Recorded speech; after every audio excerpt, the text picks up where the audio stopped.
ayan, si President. China News, Mr. President. Talagang ganun po yun eh. Iba po yung lampun. Iba po yung Ayan po. caricature na nilitaw po ng mga editorials. Kagaya po sa atin, sa ating bansa, kung ano-anong caricature, kung ano-ano, para lamang i-dramatize po yung kanilang gustong puntahan. Pero ang pinag-uusapan dito, si Commodore Tariela lang ang gumamit ng caricatures bilang spokesperson ng Philippine Coast Guard. Mr. President, alam naman natin yung China News hawak ng Communist Party of China. Sino po bang may hawak ng ating mga news sa Pilipinas? Wala namang lalabas na hindi aprobado o merong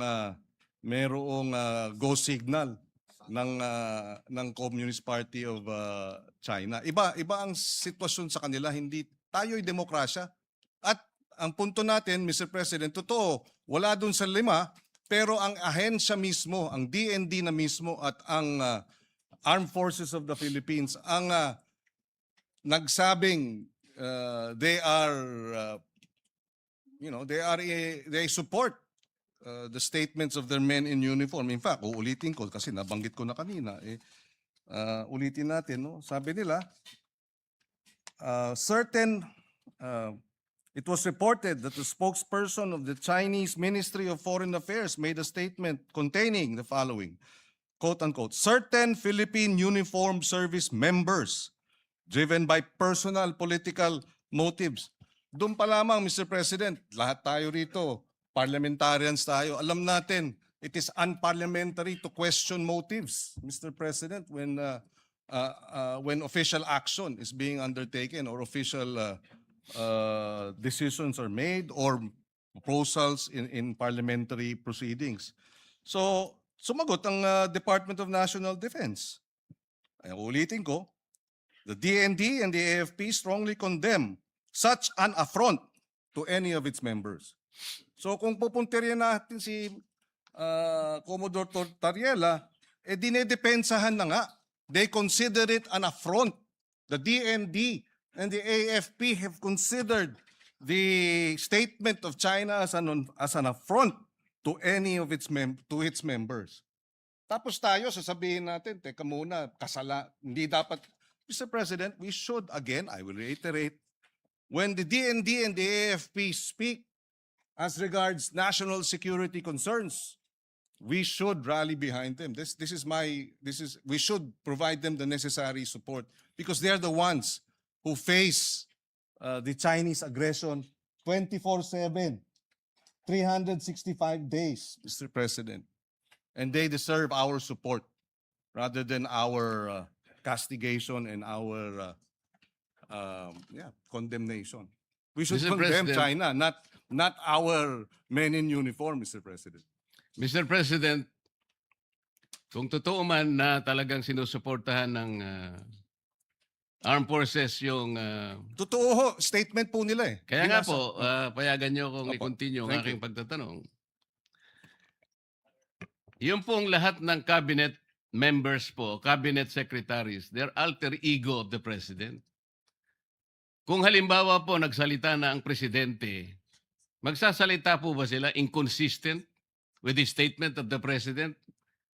I'm asking this question, Mr. President, because on January 29, a few days ago, 2026, the Philippine News Agency released this particular statement from the President of the Philippines. By whom? PBBM supports a firm with diplomacy approach in dealing with the rising war of words between Philippines and the Chinese officials over the West Philippine Sea. Pag pinag-uusapan po natin diplomacy, tama po ba yung ginagawa ni... Ako po, sinasabi ko lang, nagsalita na po ang Pangulo eh. Firm with diplomacy. Alam po kasi ng Pangulo natin, Mr. President, walang kapupuntahan yung patut sa dahan. Meron po akong record ng mga patut sa dahan, Mr. President, from January 1 hanggang kahapon. Ito po, January 1, nanggaling po sa ating iginagalang na senador. January 9, galing po ay Commodore Tariela. January 10, Tariela na naman. January 12, Philippine National Maritime Council. January 13, Representative De Lima. January 15, Commodore Tariela. January 14 and 15, Commodore Tariela. January 16, Tariela pa rin. January 16, Representative Shell Jokno of the House of Representatives. January 17, National Maritime Council. January 19, Akbayan Party List. January 20, Senator Ontiveros posting on her FB. January 22, Tariela na naman. January 23, again, Senator Ontiveros and Strat-Based Institute. January 23 again, nasama po kayo, Senator Kiko. January 24, Tariela na naman. Napakarami po, 3 yung kay Tariela on January 24. January 25, Senator Erwin Tulfo. January 26, si Tariela na naman po. January 27, si Tariela na naman po. Sa tuwing ganito ang ginagawa natin, sagot ng sagot po ang Chinese Embassy. So wala na pong katapusan na pag-iringan at pasaringan na po ito, Mr. President. Ito po bang tagal ng pagpapatutsadahan na to, Mr. President? Nakakahuli po ba tayo kahit na ilang kilong galunggong lang sa West Philippine Sea? Bumababa po ba ang presyo ng bilihin ng dahil sa patutsadahan na ito? Ito po ba'y makakatulong sa atin? Kagaya po ng pinost ko kanina, yung po bang nasusunog na gusali? Para mapatay mo yon, sasabuyan mo ba ng gasolina? O bobombahin mo ng tubig na malamig, Mr. President? Ito lamang po ang pinakapunto rito. Mr. President, wala po akong ginagawa para depensahan ang China. Ang ginagawa ko po para magkaisa tayo, hanapin natin ang talagang paraan, paano natin lalong palakasin ang paninindigan na ito. At magsimula tayo.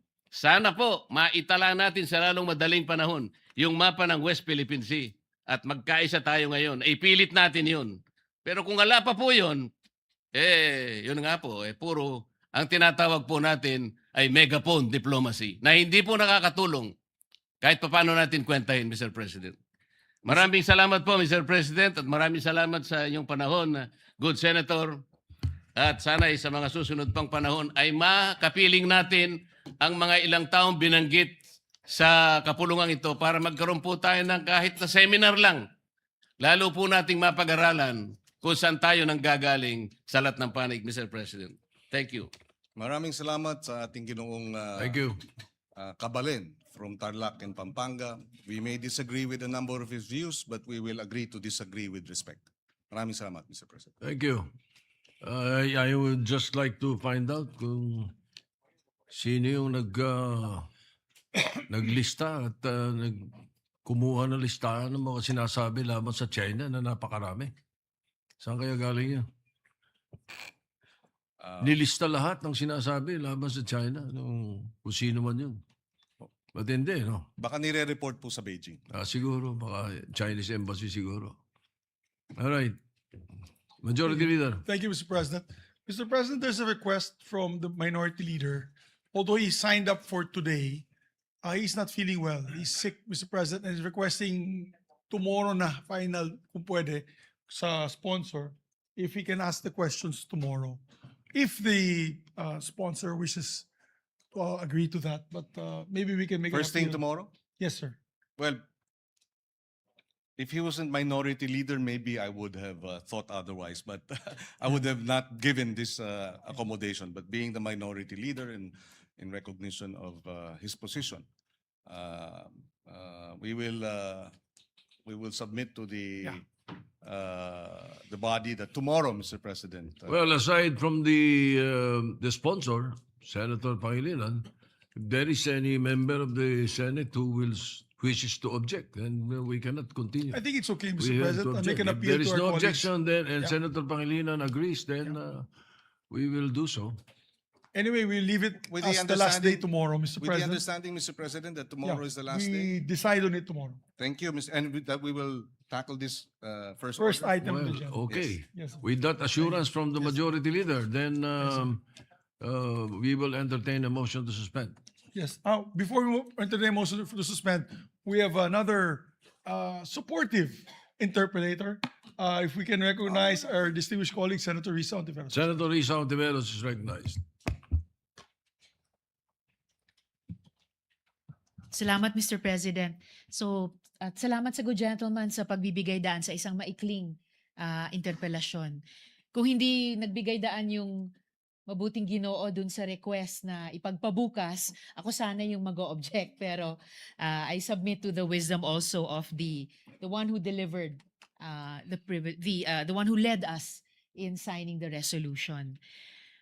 Siguro yung isang pinaka-importanting tanong para sa akin, Mr. President, sa good gentleman, nung nakaraang mga taong 2016 hanggang 2022, kung kailan ginawa halos lahat para i-accommodate, kung ginawa halos lahat para i-appease yung Chinese Communist government sa Beijing, tumigil ba noon ang harassment nila laban sa ating mga Pilipino, Mr. President?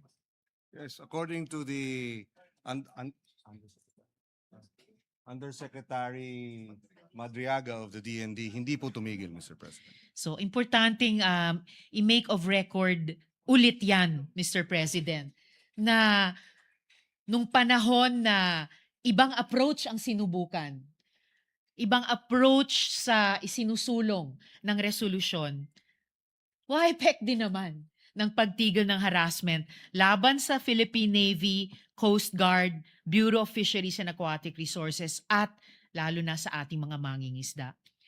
So ngayon po, Mr. President, ang resolusyong ito ay tungkol po sa asal at paninira ng mga representante ng China o ng Chinese government laban sa mga opisyal natin. Tama po ba, Mr. President? Tama po yun. And, Mr. President, tama po ba na suportado hanggang sa ngayon ng maraming bansa sa international community ang ating pagkapanalo sa arbitral award, Mr. President? Tama po yan. Ang Estados Unidos, ang 16 countries sa EU, Japan, South Korea, Australia, New Zealand, Canada, pati nga ang Vietnam, sinuportan may public statement dun sa ating pagkapanalo sa International Arbitral Tribunal, Mr. President. So, hindi lamang ang Pilipinas ang kumikilala dito sa naging victory natin sa West Philippine Sea dyan po sa arbitral ruling. The EU, the United States, and many other countries have expressed publicly their support for a rule-based resolution. Kasi itong pag-water cannon, hindi rule-based ito. Itong paglalagay ng laser lights laban dinedirekta sa ating Coast Guard o kaya ng Navy, hindi rule-based ito. Yung pagpuputol po ng daliri ng Navy man, Mr. President. Pagputol hindi rule-based yan. Yan aggression. At contrary at kontra sa diplomasya at siyempre international law.